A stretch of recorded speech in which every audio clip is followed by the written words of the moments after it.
Hey, welcome back to Tennis Manager. Our loan never seemed to have come due. It's all the way to September. We thought it was going to be due in May, and we're still sitting on a nest egg of 268,000 at this stage. We're losing about 25k a month, but we offset some of that with winnings, and the winnings have been better of late. We found a strategy that's working, that being knocking ourselves down to the lower levels where we've actually had some success, including a tournament win for Cosmo, a quarterfinal for Uni. Kotsin still kind of just getting started. He's 2-30 on the season, very similar to how Uni started her career. He's made only 3,400 on the year. Uni's at 6,000, Cosmo's at 7,800. That is down from where we were. So both of those are actually earning less than they were. Their ranking's not dropping as fast, but the prize money is a little bit off. So realistically, putting them back on whatever highest tier that they can earn, probably a good thing. They're not really improving as athletes either way. I don't know. I don't know. Mixed bag. But Jovi, I already learned that lesson and went the opposite direction. We're up to 240,000 from 214. So she's up 25k in earnings compared to a year ago. And you can see that her ranking, which had slowly been slipping away last year, is actually staying steady. At one point it was above 140 or 150, and at this point it's starting to rise once again. So getting her back into higher level tournaments is paying off. And with tournament payouts being acceptable, still low, but acceptable, and the equipment supplier contracts coming good through the month of June, the balance is held fairly well. It's down almost 100k from where we were at the start of the year. But considering what we're going to get in December, as long as we don't have that loan coming out, actually we're in great shape. But we need to make sure that that's the case. So we've got a couple more months to go in the season. Let's just rush through it and see how things go. Because, again, we're still lacking development within the group until we can stabilize the finances, and they are not gushing blood. We've just got it down to a slow trickle these days. So as long as we don't suddenly lose $500,000, we are on our way towards kind of neutralizing that economy and eventually being able to start bringing on some staff members and see development actually begin to take off. And we've sprinted straight to the end of the season now at 239k in the bank. Not bad. We're still going to have turn of the month, but we should have roughly around that same time our next board payout. And unless that $500,000 comes there, I think I'll finally be relieved and at least 99% sure that we're not going to encounter a repayment of that and that they just tricked us in the loan. But summary of sports goals for the season, and it's not been good. Really not good. Goal was to crack the top 250 for all three juniors, and you can see that they are not there. Cosmo the highest at 332. As for the seniors, Jovi's goal was 150. She's so close to it, but because her previous ranking was 155, it's not just a failure of the current goal slightly, but it's a failure of the goal because we also missed the mark below it, the 155, and so we're barely off that mark. She should have been generally satisfied, and actually she does end up being generally satisfied. And we got her contract renewal done, by the way, anyway, so not a big deal there. But Uni and Cosmo, there was no contract renewal. They were not happy. Why? Because we could not help them develop at all. Cosmo's lifetime growth, not a single point. Mentally, gained just over half a point in focus and anticipation. Nothing else hit that mark. Same for Uni.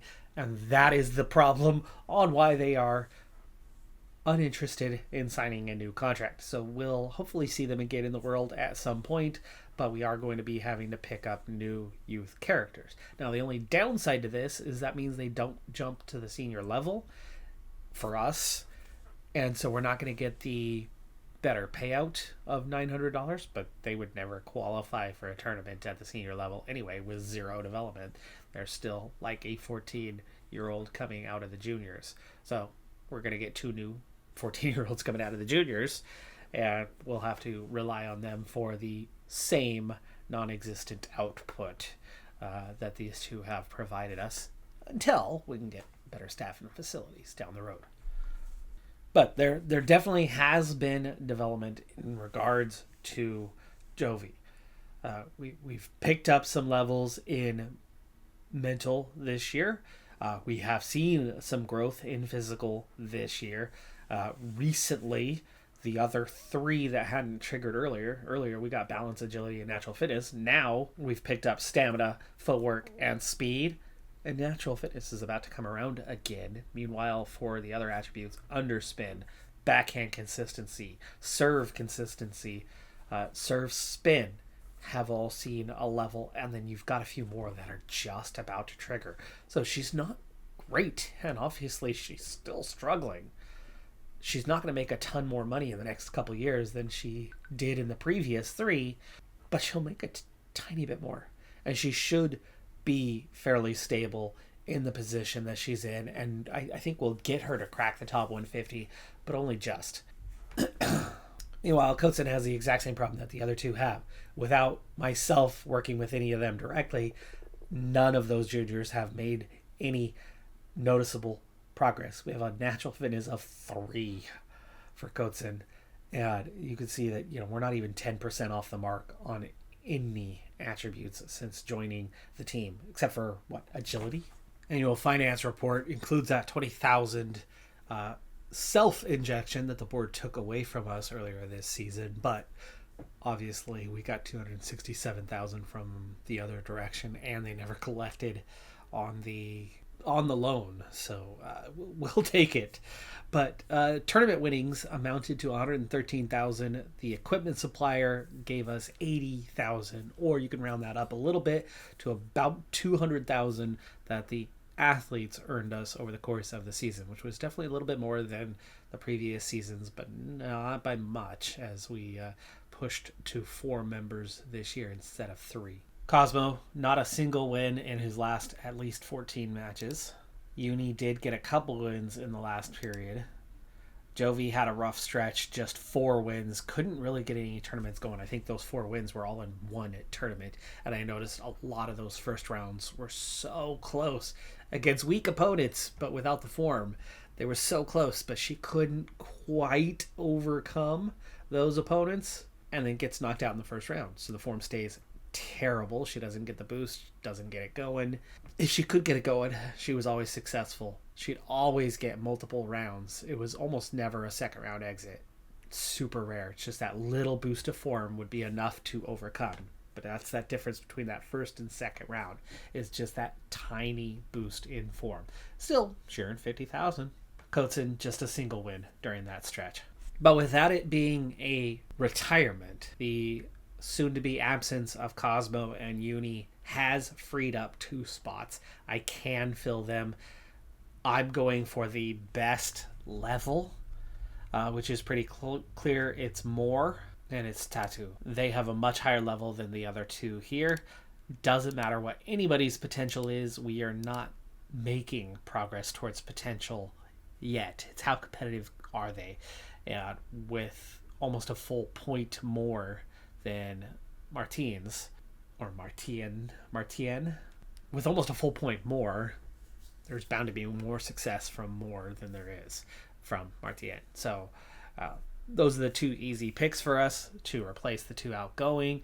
I don't think we're going to see any drop off in competitiveness, especially as I focused on lower tier tournaments to try to get those 2 going this season. And yeah, there was a few wins, especially with Cosmo in the first half of the season. But I think we're ultimately just looking at the same scenario, right? 2 young rookies coming in to replace the 2 that have struggled all along. So we shouldn't see any drop-off going into next year. And as we noted, Jovi slowly made gains this season, just about 1 point better than she was a year ago. She should be slightly more competitive next season and is the big money maker anyway. Only difference, though, is the 2 created players were 62% Academy revenue share. These 2 are going to be at 50%. So actually, we'll be taking home slightly less from them, but I think it'll more than offset with slightly more success coming out of Jovi than out of these two rookies. World Cup, another year has come to an end. Italy takes the title. U.S., another title, their 21st. U.S. wins the boys. China has won the girls' title. No board injection yet. I'm expecting it to come this next week. And so for now, we get our final balance on the year with that last monthly payment coming out for December of $212,000. Unless they take the $550 out of the injection, looks like we've got ourselves a positive balance and an opportunity to spend a little bit more on facilities. Another slightly above average board contribution, $265K this year. It's about $4K less than a year ago. No matter on that part, we now have a balance of $478,000. And yet again, no touching the loan. Unless it comes out in May, that's kind of I would say the last opportunity where they would actually come around and take it away from us. Now, at this point, that's $550K. We're only setting on 478. We are going to lose money. We lose $25,000 a month. We offset that with $5,000 to $10,000 in prize money, but we never quite break even, except for around the month of June, where we get the equipment supplier contracts, get that $80,000 bonus. So, in theory, we're going to lose another couple $100,000 in the coming year, dropping us down to about 278. So that 550 could still hurt significantly. So I'm not going to spend all 478 to fix the balance just yet on the facilities, but I think we can absolutely go and spend 100,000 of it now and see how much of a dent that makes on the 25K, but it's still very much focused on financial. Once we get past May, or like June 2nd, and that's another year's behind us, then I think we can turn around and spend another 50, 100K at that stage. But again, we want to maintain a positive balance and avoid any bank interest, as that is a huge waste of a very limited resource that we have. And knowing that we are losing money on a monthly basis, you've got to stay head above water so that we don't end up drowning.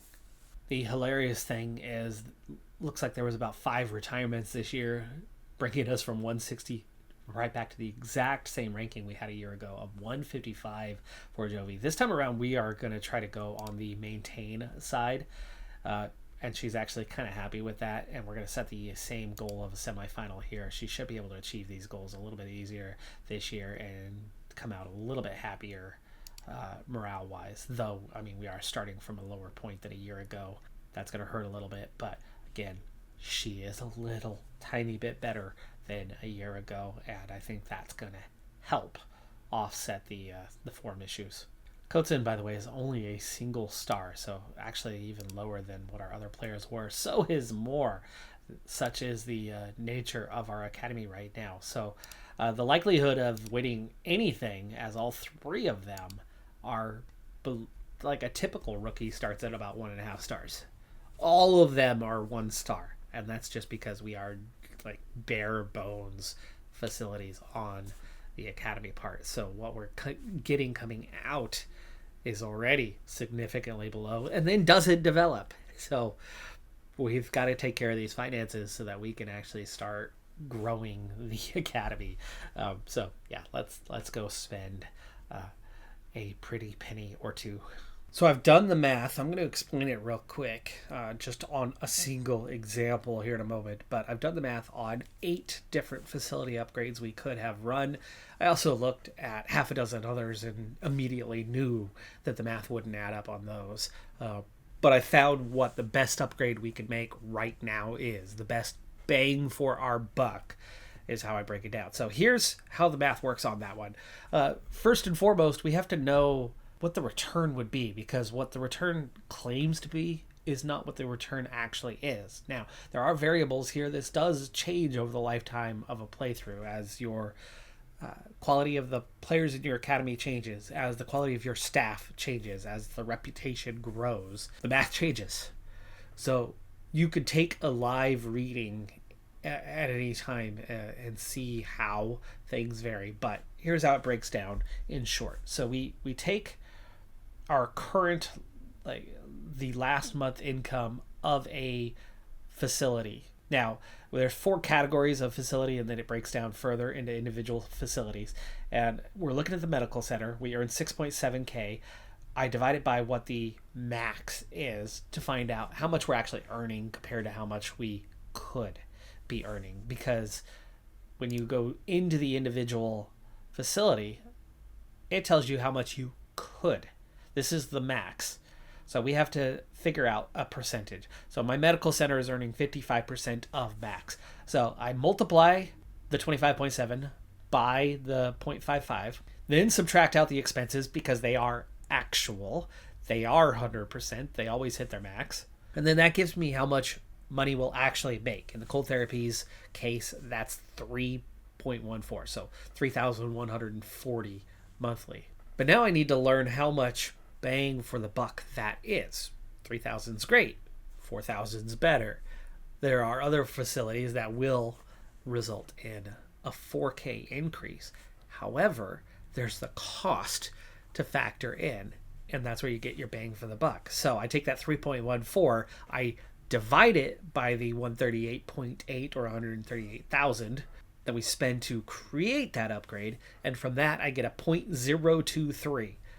That's my bang for buck. That's where my rankings are based, and this is the highest by about 0.04. The next best was a 0.019. There's a 0.018. I even got a 0.001 on the lowest of the 8 that came out that way. For that, the cold therapy is the best bang for your buck. I was wanting to spend about 100K. Almost all of these upgrades were well beyond 100K. Some of them would have cost me about 300K. So this actually works out pretty well for us, as I think only a single one of the 8 was actually valued below 100K in terms of the expense. So we'll spend 138 to get a little over $3,000 a monthly increase. It's going to take us 2 months for it to finish, but we'll have it soon enough, and that cold therapy room will make us some money. Now I have about 340,000 left, which is only about 20,000 less than what I had last year at this stage. That's after the expense. Meaning another simple calculation means we were about 120K better off last year over the course of that entire year with how things worked out. But that being said, if we're only 20K below the mark from a year ago, and here in a couple months we'll be earning an extra 3,000, a little over 3,000 monthly, we're going to end up saving about 30,000 over the year. And ultimately, we should come out just a little ahead next year than we were this year, assuming that the loan never comes due. And then, of course, long term, a 25K monthly debt will start looking more like a 22K monthly debt. And again, just inching us closer and closer and closer to a net neutral that can then take prize money and turn it into actually something. Somewhere in that mix, we will begin to acquire staff. And looking at a couple of trends, even though the lowest percentage return I have right now is the medical center, at their core, the cold therapy room was the most profitable bang for your buck, even with the bad return. The balneo therapy room is like 5th on that list. And a cheap one, the yoga and meditation room, not even 30K on the expense, also has like the 3rd best return. So 3 of the best return items are in the medical center. Physios tend to be fairly cheap, and I have discovered in the past that they nearly pay for themselves, in that you're adding a salary, but you're also increasing that return. That 55% bumps up enough to offset the salary. About even. At least initially, at least for the first hire. So I will consider bringing on a physio here in the near future, hoping that we do at least keep a neutral balance on that one and that it doesn't hurt us at all. And at least we get the first physio in the door, somebody to work with our number 1 athlete, which for now is Jovi. With the monthly expenses combined with the board injection, combined with the upgrade we just made to the cold therapy room, we actually find ourselves in an almost perfect plus 100K for the month with a plus 348.8 over a minus 248.9. Pretty cool that, and with no tournaments until, well, actually the very, very, very end of the month, the last week, might have a tournament in it. So could be interesting on how that one turns out as we get started on the new season. Speaking of, we still have a little bit of time, just a little bit of time left for this episode to go ahead and at least play out the first few months of the year.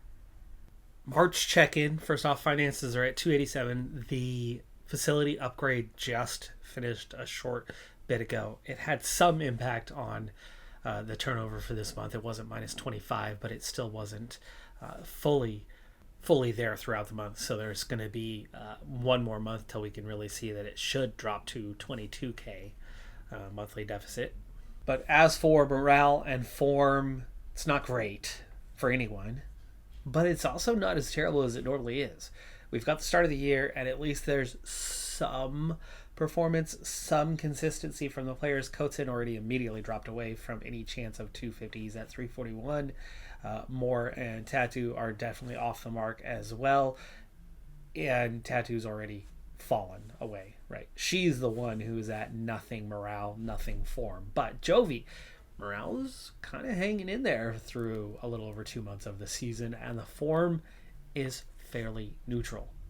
In terms of the prize money element, it has taken another step forward compared to last year. Remember, we were at 214. The last check-in, we were at 240 over a 12-month span. Now we're at 265 over a 12-month span.